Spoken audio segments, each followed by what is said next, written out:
China has presented these issues both publicly and privately as matters that they have had under investigation for periods of 12 to 18 months.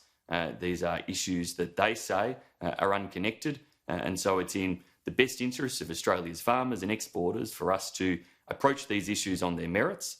Now, our view is that in the case of beef, they are relatively minor technical issues and that they ought to be relatively quickly addressed. And in the case of barley, it's an investigation process, but we certainly don't think that there is a case to be had in terms of allegations of dumping or subsidy of product by Australian barley producers. You say China says it's unconnected. Do you believe them? Peter, as I said, it's in the best interests of our farmers and exporters for us to respond to these in a calm and professional way that deals with the evidence that is put to us and refutes it with our own compelling evidence and identify where we are in the case of the beef labels, putting in place processes and procedures to make sure that there are no future errors in those labels or the like.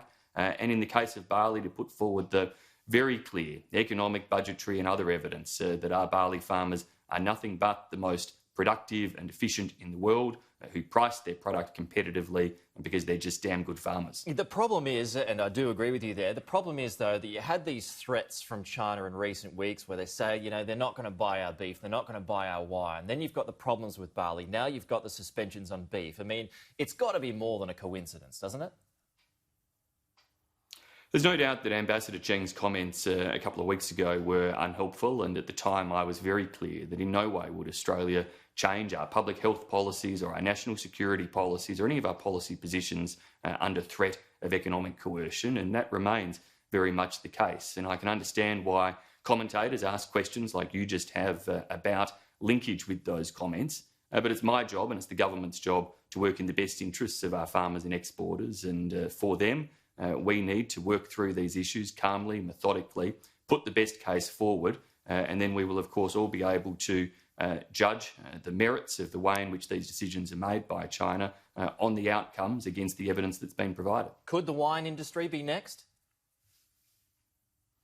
Well, I hope not. There's no reason why there should be any measures against any other Australian industry to my knowledge. We were aware of the fact that this barley investigation had been running for close to 18 months. And we knew there'd been the occasional labelling discrepancy by a handful of Australian producers and suppliers of beef.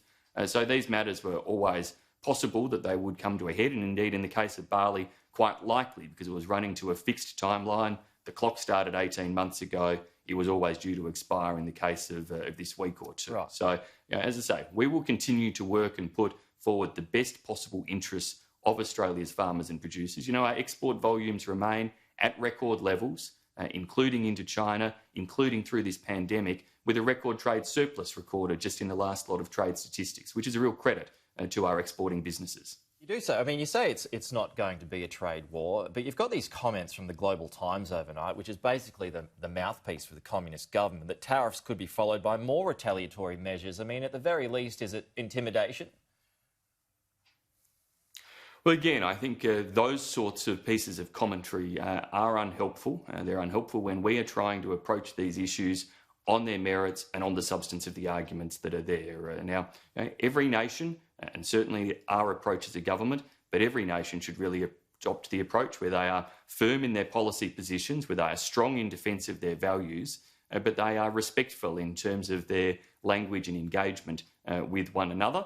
And there are instances of commentary, both sometimes in the Australian media and sometimes in the Chinese media, that fail that test, but it's for governments to rise above that, and it's certainly my job as Trade Minister to rise well above that and to make sure that I advance the best interests of our exporters and farmers. Do you expect those tariffs to be imposed on barley?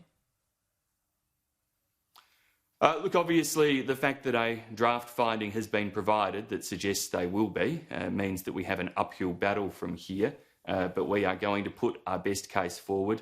We don't believe that there is any evidence to support the idea that our barley producers are subsidised by the Australian government. We don't believe there's any evidence that they dump product below production cost on international markets. They just happen to be some of the most efficient and productive barley producers in the world.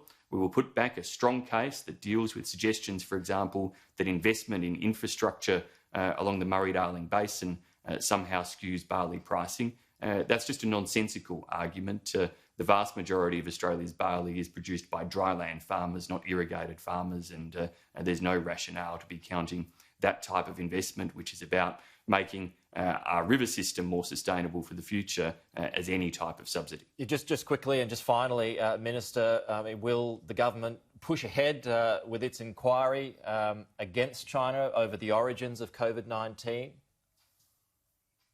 We'll be supporting a European Union proposal to the World Health Assembly that there be an investigation around COVID-19, its origins, its handling. That's perfectly logical. You've got hundreds of thousands of people around the world who've died, millions of people have lost their jobs, and billions of people who have had their lives disrupted. The least the world can expect is that there be an investigation. And Australia is far from a lone voice in advancing that. As I say, it will be an EU resolution that we are supporting at that World Assembly discussion.